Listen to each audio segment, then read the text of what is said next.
This whole therapy thing, the reason I believe they push therapy so heavily is because it goes into something I said a little bit earlier about selfishness. If you convince somebody that they have to spend hours and hours per week sitting in a chair talking about that feeling they had last Thursday in the kitchen.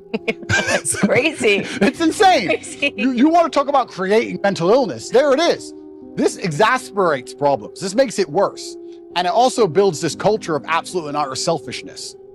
Excuse me, they're trying to put you in jail for the rest of your life effectively because they're going to enslave you and they're going to control all the money and they're going to make you get injections you don't need. Yeah, but I'm sad. I got therapy. I'll talk about it later.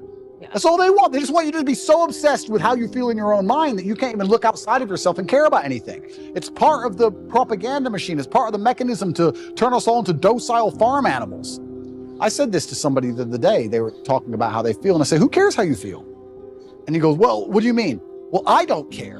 You're telling me I know you and I don't care. So all the people who don't know you don't care. The woman you want doesn't care. You can't go up to a chick at a bar and say, you know what? Usually I'm really charming. Today I'm a bit sad. Can you give me a pass? Can you let me off? She'll be like, go away, weirdo. The chick you want doesn't care. The job you're supposed to perform at doesn't care. If the man who wants to mug you decides to pull a machete, he doesn't care. You can't say, bro, I'm not in the mood for a fight today. Tomorrow, please. Nobody cares. So why do you care? All the people out here in the world don't care, but you're going to sit there and you're going to care. You're going to be the only person in the world who cares. You're going to walk around telling everybody, trying to find somebody who gives a good luck. Because what's going to happen is you're going to walk around feeling sorry for yourself, trying to find somebody who cares. You might find somebody who pretends to care long enough for you to get a little bit of dopamine. But all in all, you're wasting time in a hyper-competitive world where people like me who perform regardless of how they feel are just going to perpetually bury you. And then you're going to sit there and wake up and go, why am I a loser? Well, because when Andrew was sad, he continued to perform. When Andrew was in jail, his business didn't fall apart. He was doing push-ups every day. His body didn't fall apart. Nothing about his life degraded when he was in a jail cell surrounded by cockroaches. You're in a plushy bed at home, crying about what? And you expect the male world's hyper-competitive. So you're not allowed almost as a man to put that much importance on how you feel. You don't have time to care about it because you have too much to do. This is what I find so remarkable. If I feel sad, I don't think, how do I stop myself? I need to not feel sad. I just go to work. I got stuff to do. I'm a man. I have things to do every single day. This whole therapy garbage, I can't think of a way faster to ruin your mindset and destroy your ability to resist the perils of life than go into therapy. I really do believe, I think there is this mass drive to instill the idea of absolute selfishness in people. I think they're trying to, when I really analyze the ideal citizen they want, the ideal citizen is yes, docile, and yes, he's eunuch, but he's also ultimately selfish. Because then you don't care about community. And I think therapy is a fantastic way to make you selfish. Men come to me or young boys come to me and talk about something bad that happened to them. I said, good. Absolutely and utterly good. You should be glad that thing happened to you because that's the reason you're going to be the man who can resist the perils of life in the future. If you don't give a man struggle, look what he becomes. Tell me the kind of man, if I were to say to you, imagine a man who's never struggled in his life. Physically, mentally, everything's gone perfect for him. Born in the royal family, everything's been perfect for him his whole life. Is that the kind of man anybody respects? Is that the kind of man anyone wants to be? So you need to have all these bad things happen to you so you build the mental resilience. And that's another thing about masculinity and males as a whole. We're trying to take that all away from them in almost every regard. It's actually an interesting conversation to have about how psyops can work as a whole, because when I analyze, especially as a man, and I always talk from the masculine frame, not because I'm a misogynist, but because I'm a man. And I understand the masculine frame because I am a man. If you stray from the archetype of masculinity, if you stray from honor, courage, if you're not dutiful, if you don't believe in putting honor in your last name, if you don't want to be physically and mentally strong, if you don't believe in finding problems to solve, you don't believe in having a difficult life, if you stray from this because you've been psyoped to stray from it, all you end up with is misery. And it's amazing that people will see anybody who's strayed from it end up perma-miserable and still fall for the psyop. I find it incredible that people don't think logically long enough to sit and say, okay, whose life do I actually want? I would never adopt the thinking of somebody whose life I didn't want. I don't know why people even do that. I could sit and have a conversation with Prince Harry for 10 hours straight, and he could be as compendious and convincing and concise, and he could be extremely perfectly articulate with his points. And at the end of it, I'd say, yeah, but I don't want to be you. So I don't want to think like you. So get fucked. But I wouldn't want to listen to it. So I don't know why people don't even just wake up and go, okay, whose life do I want to live? What kind of person do I want to be? Who do I want to be like? That's the kind of thinking I need to adopt and install in my mind, because we're all being programmed by someone to a degree. And I don't think you can escape programming. You can just choose the programming that you are going to install inside of your mind. I'm not going to sit and say I'm not programmed. My father programmed me, my fight coach programmed me, the friends I have around me program me, my brother programs me, my social circle programs me. We're all programmed to a degree. Another thing people don't understand is that a lot of these attacks and a lot of things they're trying to do with the culture especially, they're trying to inject such innate selfishness inside of people that they don't really care about anything that happens outside of themselves. Because then it's very difficult to give a shit about your community. It's very difficult to have any kind of genuine care about your town or your country or an issue.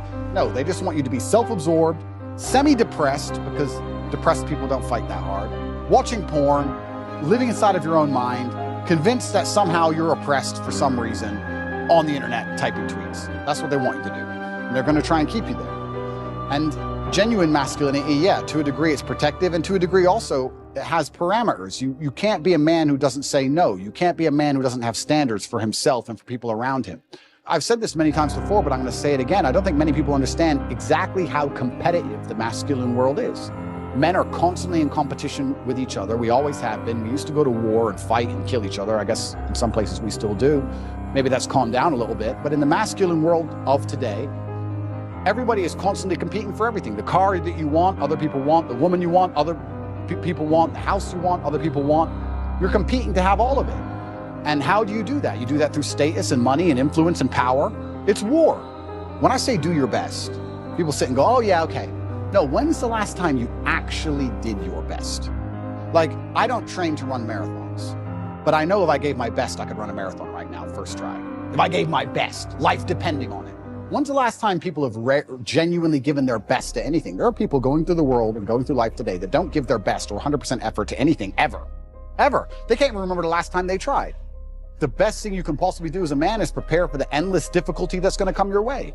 There's no way out as a man. You're either going to have a very difficult life to become somebody important, or you're going to suffer the difficulty of being invisible. What do you want to do? You want to be invisible and just hide and work in Starbucks and never have a girlfriend who truly loves you and nobody care if you live or die? Or do you want to go out there and be top G and be the most famous man in the world and have government agencies trying to lock you up for no reason, putting you in a dungeon? You have to make a choice. It's going to be difficult either way. And it doesn't matter how much money you have, life is always going to be difficult. It doesn't matter how much you try and shelter your children, how rich you are, what family they're born into. Life is going to be difficult. And if there is no struggle in their life, they're going to find struggle, or something that shouldn't be a struggle will become a struggle for them because their life has been so sheltered, and life is hard.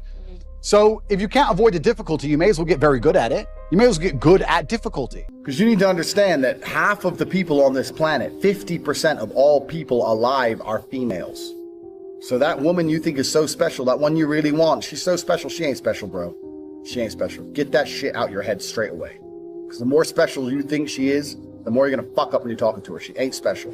She takes a shit in the morning like everyone else. She's a fucking human organism. Who cares? There's girls prettier than her around. Maybe you ain't got their phone numbers, but they exist. So you got to go out and get them. So don't be trying too hard. Now, the reason I get away with such little work is because I put such a high price tag on myself. I am a 4-time kickboxing world champion multimillionaire. So even any female, no matter how beautiful, knows I'm never going to be the guy hitting her up constantly. I'm not going to be the guy she can call and I'll always answer. I'm not going to be the dude who will give her lifts to work. She knows I got shit going on. Remember what I was saying earlier to you about how I've never struggled with females because I never focused on the females. These other game books and Roosh and all these idiots. This is the woman, get the woman, get the woman. Forget the bitch, forget her, forget all the chicks. Worry about yourself, get yourself straight. And when your own shit's straight, got yourself together, females are an added bonus. It's much easier to focus on yourself and get yourself high level and then start getting females than it is to forget about yourself. Spend all your time day game running around the mall, doing 1,000 approaches, trying to pick up a real fucking slut who will bang anyone and getting laid. Fuck that garbage. All the game you've read before is bullshit. It's absolute bullshit, and you're going to see why it's bullshit in one of the upcoming videos about how to keep hot girls, especially. You're going to see why it's bullshit. But it's bullshit because if you go up to 1,000 girls, you get 5 phone numbers and one might fuck you. Yeah, I'm sure that's absolutely true, but so? You're going to spend your life, instead of becoming rich, instead of becoming strong, instead of becoming smart, you're just going to fucking run around a mall, approaching girls, day game? It's bullshit. It's garbage. It's for children. All that shit is for children. I focused on myself. And that's how I've managed to attain the highest quality females. And also not attain, Retain, which is another thing we're going to do in a separate video, because retaining females is completely different to obtaining females. So we're talking about the factors that you cannot control in terms of females. We talked about the timing, how some stores are closed. We talked about how you have to make her like you more than the other guys. And sometimes that's difficult, because let me tell you something. She might be talking to a real G. If she's talking to me, you're going to struggle to make her like you more. That's true. I have more tangible assets, more physical, financial, and mental assets. Plus, I know the game. Sometimes you're outclassed. That's how it goes. Sometimes you're just outclassed. That's how it goes. That's another thing you can't really control.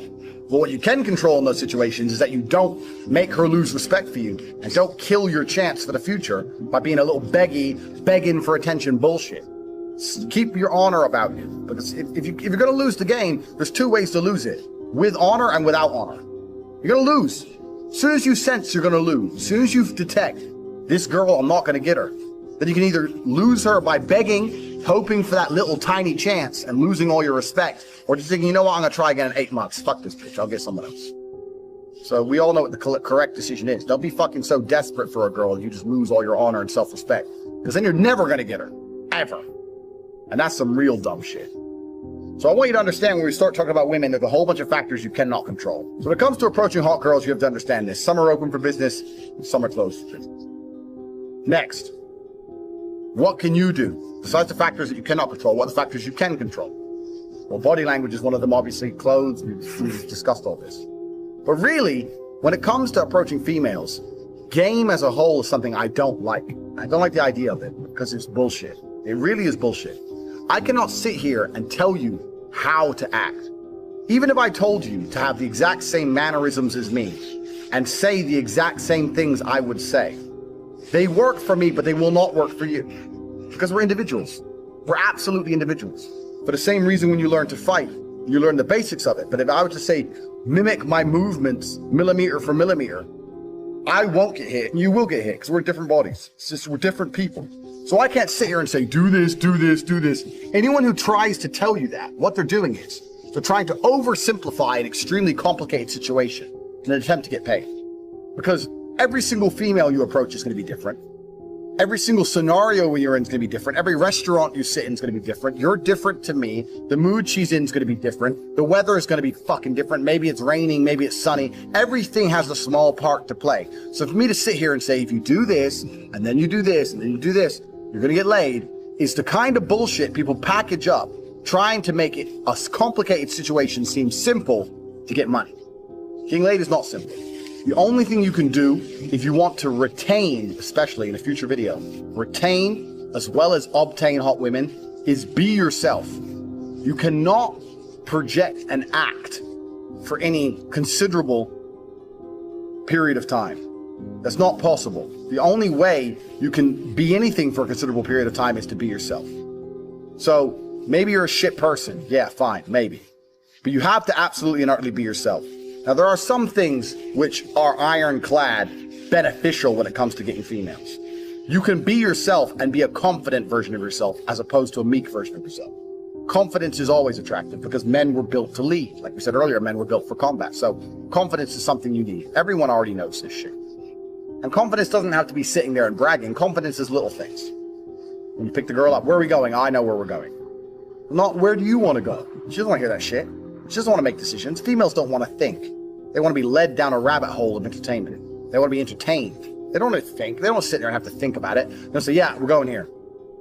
Even if you get there and it's shit, because I don't like it here, say, yeah, well, I do. Stick to your fucking guns. So confidence is obviously the first thing, but you know that shit already. Just be confident about who you are and what you say. Doesn't mean you have to be an asshole. You have to not be an asshole. In fact, a lot of people confuse the two. A lot of people go, girls like assholes. No, girls like confidence. But nowadays, only assholes have confidence.